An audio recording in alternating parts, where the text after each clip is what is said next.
పరిశుద్ధాత్మ వ్యక్తి, ఇది గుర్తుపెట్టుకోండి.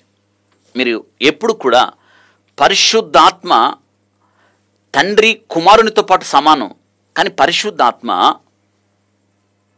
ఎప్పుడు వీరిద్దరికన్నా తక్కువ కాదు. ఇంకొకటి, పరిశుద్ధాత్మ వ్యక్తి, పర్సన్, కానీ పవర్ కాదు, శక్తి కాదు.